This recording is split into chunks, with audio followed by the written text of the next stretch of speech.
Assalamualaikum warahmatullahi wabarakatuh. Adik-adik, saya akan menjelaskan tentang konsep media. Jadi ini ada ilustrasi, ya. Jadi sebenarnya di dalam proses pembelajaran itu kita tidak terlepas dari namanya media. Nah, nanti medianya seperti apa?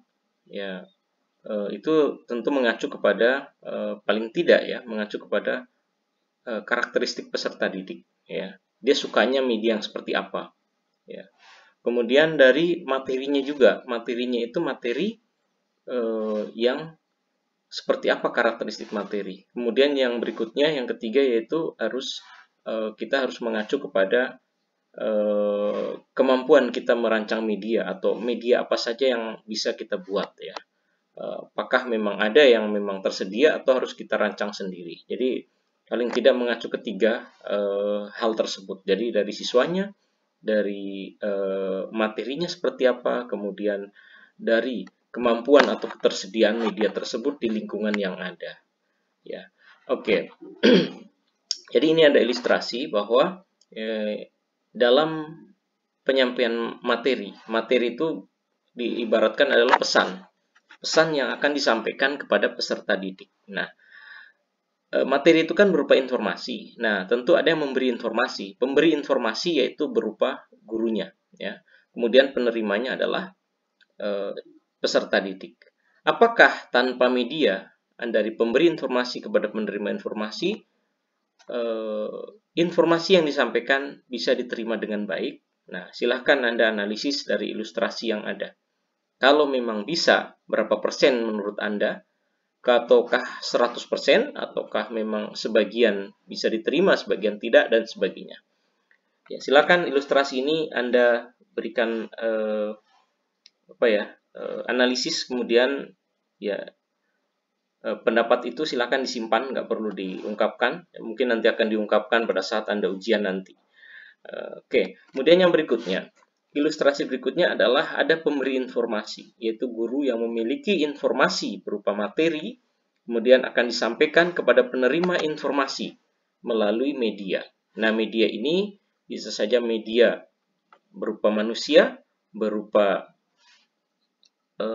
media cetak, media elektronik, media berbasis komputer, media audio visual, dan seterusnya. Itu tidak terbatas medianya. Apakah dengan cara itu penerima informasi itu bisa menerima informasi ini dengan baik, dengan mudah, dengan cepat, dan sebagainya? Jika dibandingkan dengan ilustrasi yang pertama, silakan Anda berikan komentar, ya, atau disimpan komentarnya. Kalau mau dikomentari di YouTube juga boleh, ya. Lebih bagus dikomentari juga sih di dalamnya seperti apa ilustrasi itu. Ya, jadi mohon saja semuanya memberikan komentar dari ilustrasi ini. Ya, apakah ini bisa? Kalau memang bisa, silakan alasannya apa. Kalau memang tidak bisa, alasannya apa? Ya, tentu akan berbeda. Ya. Ada yang bilang bisa, kenapa? Ya. Penceramah saja hanya menggunakan media pengeras suara, tanpa adanya media yang lain, tanpa adanya slide, tapi bisa diterima. Itu bisa jadi pendapat Anda. Ya, tapi bisa jadi tidak. Itu hanya materi tertentu yang tidak memerlukan media, gitu. Ya, silakan. Ya, ini 100% bisa diterima semua. Benar, bisa diterima semua. Alasannya apa? Ya, tentu di dua ilustrasi ini tidak hanya sebatas pemikiran Anda, tapi Anda harus membaca teori-teori tentang media. Ya, itu. Kita lanjut. Kita akan membahas definisi. Kita udah bilang media tadi, tapi nggak tahu media itu apa sih. Ya. Media itu sebenarnya adalah perantara. Seseorang akan, saya contohkan aja ya, misalnya ada sebuah profesi, misalnya menjual obat ya di pasar. Apakah dia tanpa media dia bisa laku? Ya, misalnya dia hanya pajangkan saja obat-obatnya, jenisnya ada akar bajaka, ada ada sarang semut, ada apa, dipajang saja tanpa dia menggunakan media. Apakah itu akan laku? Misalnya ya. Tapi ada juga yang penjual obat yang satu dia menggunakan media, itu pengeras suara ya misalnya. Wah, ini akar bajaka digunakan untuk ini dan seterusnya. Ada juga yang satunya penjual obat ya. Tadi satu tanpa media, tanpa perantara ya. Pokoknya dia hanya taruh aja itu akar bajaka, ada ini dan seterusnya. Yang satunya ditaruh akar bajaka dan seterusnya, tapi ada gambar-gambarnya, ada berita-berita yang dia muat di situ, dia apa namanya? Dia tunjukkan kepada para orang yang lewat, kemudian dia memanggil, dia istilahnya pokoknya mempromosikan lah itu hanya berupa visual saja ya dari gambar-gambar yang ada. Yang satunya dia tidak ada visual, tetapi dia menggunakan audio, pengeras ya, pengeras suara. Ya silahkan Anda analisis dari 3 tadi yang mana yang kira-kira akan laku gitu. Ini satu pakai pengeras suara saja tanpa media lain ya. Yang satunya hanya menggunakan apa namanya, ada medianya ya, berupa kertas-kertas koran dan sebagainya tentang teori-teori fungsi-fungsi bajaka dan sebagainya. Mungkin yang satunya ada lagi yang lebih menarik. Ya, jadi ada 4 ini. Yang pertama nggak pakai media, yang kedua pakai media visual berupa gambar-gambar aja, yang mungkin juga memberikan penjelasan. Yang satunya pakai pengeras suara, satu pasar dapat dengar semuanya. Nah, yang satunya ini unik lagi. Dia selain menjual barang itu, di situ ada akrobatik. Ada akrobatik. Ya terserah akrobatiknya apa. Mungkin ditusuk nggak mempan apa. Ada pakai hewan misalnya percobaan, ada buaya, ada ular dan sebagainya. Dari keempat tadi, yang paling menarik yang mana gitu? Yang paling menarik yang mana? Ya, silakan Anda analisis. Menurut Anda, kalau Anda melihat penjual obat yang 4 tadi, yang mana yang akan Anda pergi? Apakah hanya yang pengeras suara aja gitu menjelaskan itu? Nah, ini ada pengeras suaranya, ada medianya berupa media, ada yang tadi visualnya ya berupa buku-buku dan seterusnya, berupa koran, majalah dan seterusnya yang terkait dengan ini ya, biasanya ada pengobatannya dan sebagainya, gambar-gambar orang yang sakit diobati dengan itu sembuh dan sebagainya. Yang satunya ada pakai pengeras suara tanpa media lain, yang satunya sudah pakai pengeras suara tidak pakai visual, tapi pakai dia hewan-hewan yang atau sejenis akrobatik ya, atau sulap-sulap lah istilahnya, untuk menjual barang yang sama ya.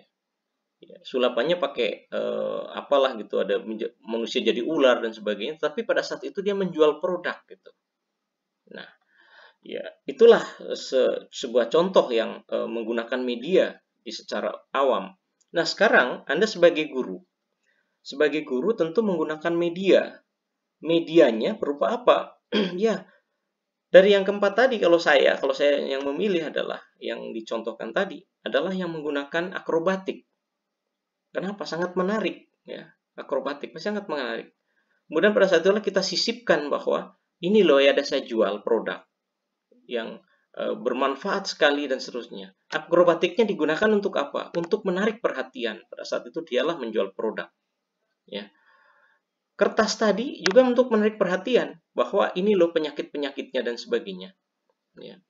Pengeras suara tadi adalah untuk menarik perhatian bahwa ini loh saya menjual produk ini produk ini digunakan untuk ini dan seterusnya. Tapi dia yang satunya nggak menggunakan media sama sekali, ya. Dia hanya bercerita aja, nggak pakai pengeras, nggak pakai ini akar bajaka untuk apa dan seterusnya. Tentu pada saat dia menjelaskan ya tentu hanya orang yang lewat yang dengar, tapi yang menggunakan pengeras suara itu pasti satu pasar dengar semua gitu. Ya, seperti apa dan seterusnya. Ya apalagi pada saat yang disebut penyakitnya adalah penyakit yang dia alami, pasti dia datang. Nah, yang tadi yang menggunakan akrobatik itu dia tidak punya apa istilahnya, tidak punya pemikiran apa, dia hanya ingin melihat akrobatiknya. Tapi pada saat itu ternyata dia tertarik untuk membeli produk karena produk ini seperti ini dan seterusnya. Nah disitulah fungsi media ya, untuk menarik perhatian, untuk untuk memberikan semangat, untuk mempermudah dalam komunikasi, menyampaikan informasinya dan sebagainya. Ya. Jadi di dalam kegiatan belajar mengajar juga sama. Jadi bagaimana media itu bisa menarik perhatian siswa, ya. bisa mempermudah siswa untuk menyimak penjelasan guru, sehingga dia bukan hanya menyimak saja, tetapi dia masih harus selalu ingat. Nah, media itu kan banyak. Apakah dia hanya sebagai pendengar? Apakah dia hanya sebagai penonton? Apakah dia juga terlibat di dalam proses aktivitas itu? Nah, sekarang yang mana yang anak-anak suka? Apakah harus terlibat? Tentu medianya yang melibatkan siswa dalam sebuah aktivitas, medianya tentunya. Ya. Apalagi memang di dalam karakteristik materi seperti yang sudah dijelaskan tadi, jadi ada 3 yang perlu diperhatikan, siswanya, kemudian karakteristik materi, kemudian yang ketiganya adalah ketersediaan media. Ya, oke. Jadi itu yang perlu diperhatikan. Nah, sehingga memang seorang guru harus mampu merancang media sesuai dengan karakteristik peserta didik, karakteristik materi, dan juga kemampuan guru atau ketersediaan media yang ada di lingkungan atau di sekolahnya. Ya, kalau dari sekolah berarti ya harus bisa merancang menggunakan media lingkungan gitu. Nah, itu mungkin pengantar kaitannya dengan beberapa contoh ya, yang kira-kira kenapa sih harus menggunakan media? Ya seperti itu kira-kira. Ya, media itu ini bisa dibaca saja ya untuk definisinya, perantara. Segala benda dapat dimanipulasi, yaitu segala benda yang dapat dimanipulasi, dilihat, didengar, dibaca, atau dibicarakan, atau sesuatu, ini yang ketiga ya, sesuatu yang bisa membawa informasi ya antara orang yang memiliki informasi, yaitu guru, berupa dan penerima informasi. Ya, ini sama juga yang 4, wahana penyalur pesan atau informasi. Oke, nah ini fungsinya ya. Sebagai sarana bantu mewujudkan situasi pembelajaran yang lebih efektif, sebagai salah satu, dan seterusnya ya, ini baca aja. Mempercepat proses, meningkatkan kualitas proses belajar, mengkonkretkan abstrak. Nah ini yang saya akan jelaskan yang terakhir ya. Mengkonkretkan yang abstrak sehingga dapat mengurangi terjadinya istilahnya miskonsepsi lah gitu ya, atau pemandangan dia, pemahaman dia tidak jelas gitu. Yang saya contohkan adalah terkait misalnya gini. Kalau anak-anak misalnya ditanyakan, ikan itu bagaimana bentuknya? Tentu dia tahu bentuk ikan. Kenapa? Karena hari-hari sering melihat ikan. Bagaimana bentuk kambing? Ya seperti itu bentuknya. Dia paham. Tapi anak-anak kita akan tanya, bagaimana bentuk bakteri? Bagaimana bentuk amuba? Yang itu hanya merupakan benda kecil. Tentu itu bisa harus menggunakan yang namanya media, ya, media. Medianya berupa apa? Itu tergantung, ya. Pertama, medianya berupa buku. Di buku amuba, oh kayak ini, bakteri bentuknya kayak ini. Ya. Bisa medianya berupa apa? Mikroskop. Kita cari mikroskopnya, kemudian objeknya kita bisa lihat. Bisa. Yang kedua. Yang ketiga, bisa menggunakan gambar. Ya. Kita gambarkan di kertas, kemudian dipajangkan. Yang berikutnya bisa menggunakan internet. Kita langsung cari internet, gambarnya bisa langsung tampak. Yang berikutnya bisa menggunakan PowerPoint, bisa langsung tampak. Yang berikutnya bisa menggunakan video untuk menjelaskan itu. Ya. Jadi nggak salah juga. Kalau misalnya tidak ada media, apakah bisa untuk ini? Ya nanti sebentar kita lihat teorinya. Ya. Teori berikutnya. Apakah bisa mengajar tanpa media? Nah, bentar kita akan lihat. Nah, jadi yang tidak jelas itu bisa menjadi jelas dengan adanya apa? Media. Yang berikutnya saya contohkan. Tadi yang saya contohkan adalah bakteri ya. Sekarang satu lagi.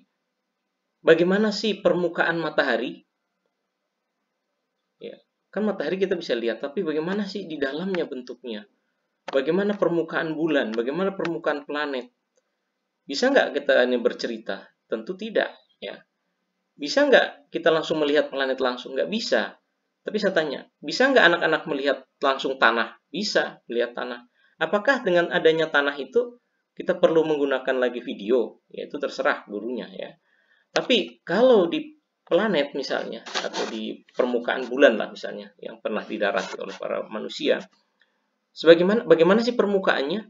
Tentu tidak bisa kita hanya bercerita, tetapi kita harus juga sama dengan bakteri tadi, harus menunjukkan minimal gambar, kemudian teorinya, baik visual, audiovisual itu terserah ya, sama dengan bakteri tadi. Gitu. Jadi itulah kenapa perlu media, karena memang media kita tidak bisa menghadirkan bendanya secara langsung, maka kita perlu adanya perantara untuk menjelaskan hal itu kepada penerima informasi. Gitu. Ya kalau poin 3 misalnya mempercepat proses belajar mengajar, silakan dianalisis seperti apa. Meningkatkan kualitas proses belajar mengajar, silahkan dijelaskan. Kira-kira kok bisa meningkat ya dengan adanya media, bisa mempercepat ya apa gitu. Kemudian yang keduanya ya yang pertama yang efektif ya. Ya silahkan nanti ini bisa sudah besar-besar semua bisa dijelaskan aja. Cuma saya yang konkret itu yang saya jelaskan ya.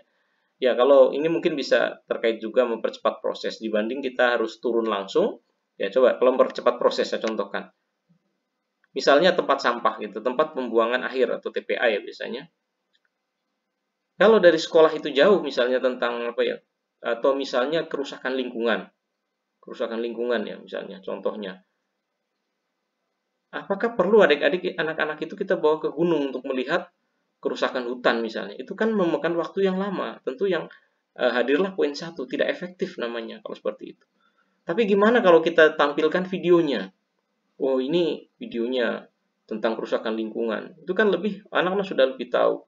Dan ini tinggal dikaitkan dengan pengetahuan mereka pada saat mereka di luar kelas, yang mereka sudah ketahui tentang kerusakan lingkungan. Misalnya sering terjadinya banjir dan sebagainya. Bahkan mereka mungkin pernah mengalami yang namanya banjir di rumahnya.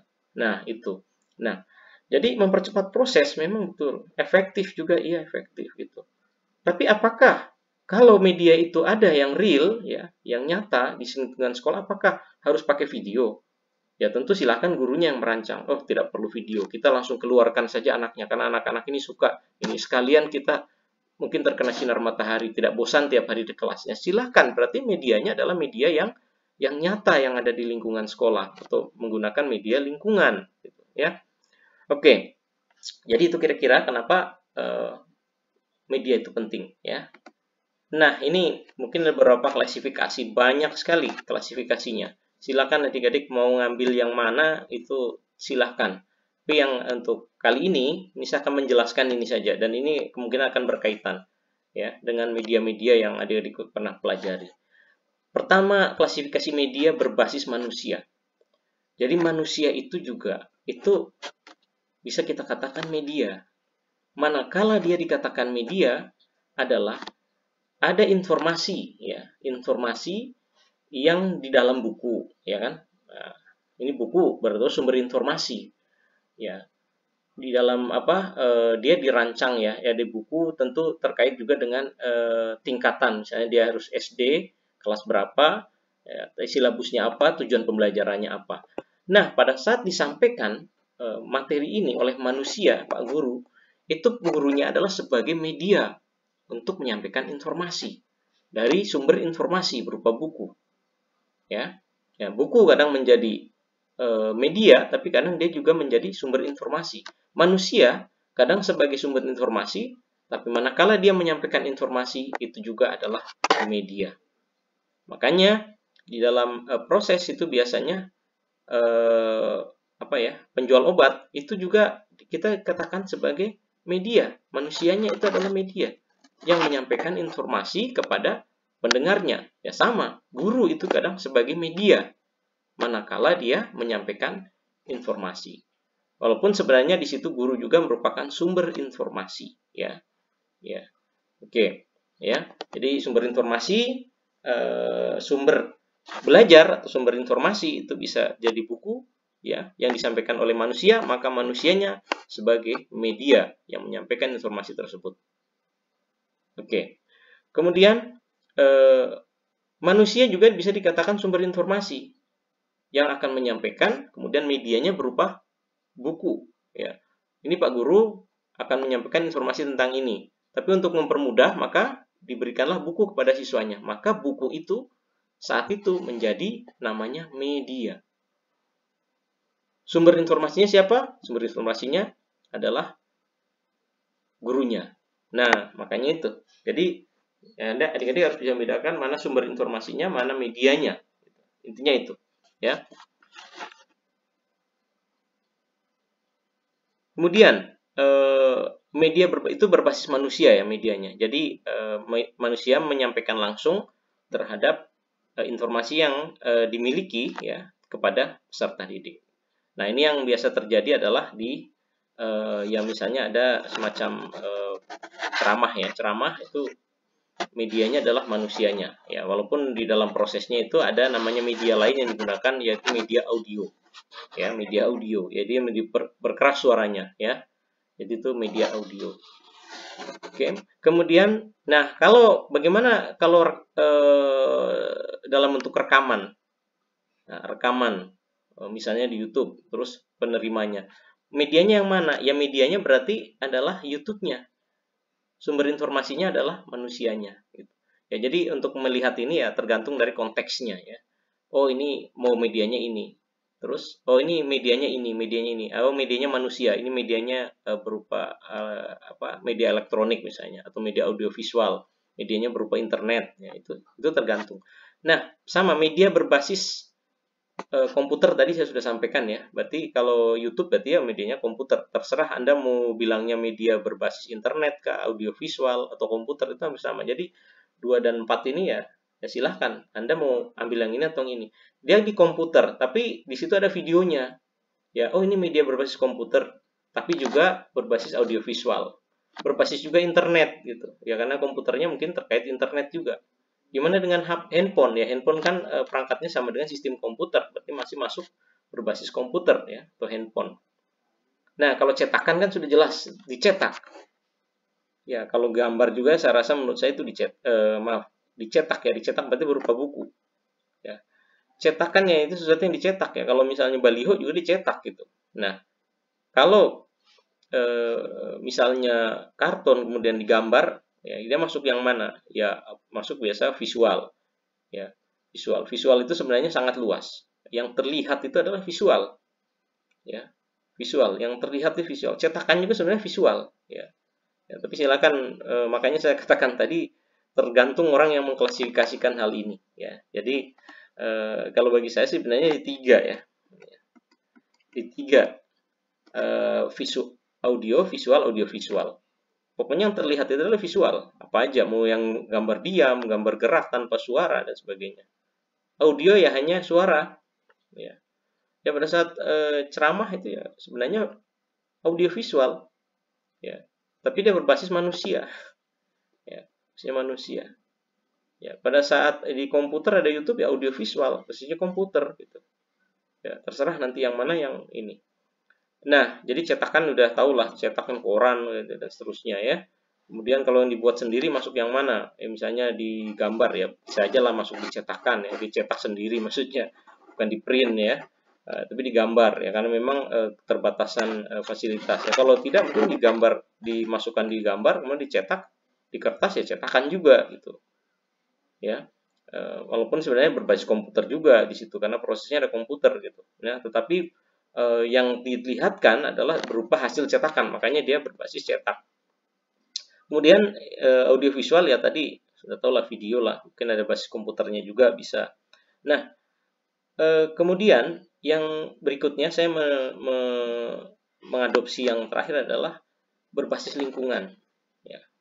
Ya karena berbasis manusia, pokoknya dia bisa ngomong lah apa yang dia lakukan. Terus komputer adalah media itu menggunakan komputer ya, termasuk internet dan sebagainya. Saya rasa banyak ini ya, pakai Edmodo, pakai apa tuh, pakai Google Meet dan sebagainya ya. Ya itu walaupun dia audiovisual juga gitu di dalamnya ya. Ya, kemudian terakhir adalah berbasis lingkungan atau yang nyata. Yang nyata seperti apa ya, apa saja gitu. Dia ada di depan kita yang kita gunakan itu nyata. Ya, nyata ini biasa ada buatan manusia yang memang dari lingkungan. Misalnya nyata yang buatan manusia, misalnya ada kit yang dibuat khusus itu ya, itu nyata. Ya, nyatanya berupa alat-alat lab, ya ada menggunakan batu, ada menggunakan air, ada menggunakan ya termometer dan sebagainya. Ya, itu cenderung dia ya kalau di dalam gaya belajar itu kinestetik ya. Dia mempraktekkan langsung gitu ya. Ya, Ini semua dalam menentukan yaitu tadi. Jangan lupa nanti silahkan juga baca literatur sih seperti apa untuk menentukan itu. Tapi kalau bagi saya tiga tadi sudah cukup ya. Kita lihat karakteristik siswa, maunya apa sih yang dia harapkan atau dia sukanya di media yang mana gitu. Oh, dia sukanya langsung turun melihat langsung. Ya udah, berarti metodenya nanti mungkin metode karya wisata, langsung melihat langsung kebun binatang misalnya. Oh, ini kebun binatangnya jauh, harus naik kendaraan dan sebagainya. Ya udah, kita sukanya yang nyata, sudah kita ke kandang aja. Kandangnya misalnya ada yang memiliki peternakan tradisional, kita ke sana untuk melihat dan sebagainya. Oh, udah ke kandang lagi kotor lagi, apalagi hujan becek dan sebagainya. Sudah kita pakai audio visual aja, sudah kita cari di internet, kemudian kita tampilkan tentang bagaimana merawat hewan. Itu contoh aja ya. Tapi nggak mungkin merawat hewan kita pakai audio rekaman, nggak mungkin. Ya, nah, jadi harus sesuaikan. Ya, apakah ya? Jadi semua ini tergantung daripada karakteristik siswa, kondisi itu tadi saya katakan kondisi lingkungan yang ada, termasuk ketersediaan media itu. Yang berikutnya adalah karakteristik materinya yang seperti apa, sehingga harus menggunakan media itu. Kalau matematika, ya matematika kan hitungan. Ya, hitungan apakah ya kalau kecuali tematik kita langsung melihat hewannya, kemudian dihitung ada berapa, misalnya hitung-hitungan ya, kakinya berapa dan seterusnya. Ini contohnya kalau tematik. Tapi kalau hanya khusus matematika misalnya, maka bisa saja ya menggunakan apa yang lebih mudah. Apakah dalam bentuk video penjelasan, apakah PowerPoint, ya, apakah media cetaknya misalnya ada buku yang digunakan, apakah tidak pakai apa-apa langsung menjelaskan di papan ya, walaupun medianya juga papan tulis bisa masuk gitu ya. Apakah dengan langsung mempraktikkan di lingkungan dengan menggunakan nyata. Semua itu tergantung dari ya kreativitas gurunya, tapi dengan memperhatikan ini tadi ya, memperhatikan karakteristik siswa, kemudian karakteristik materi dan keberadaan media di lingkungan yang ada untuk itu ya. Baik, terima kasih adik-adik, itu dulu. Nanti kita akan lanjutkan dengan sumber belajar ya. Terima kasih. Assalamualaikum warahmatullahi wabarakatuh.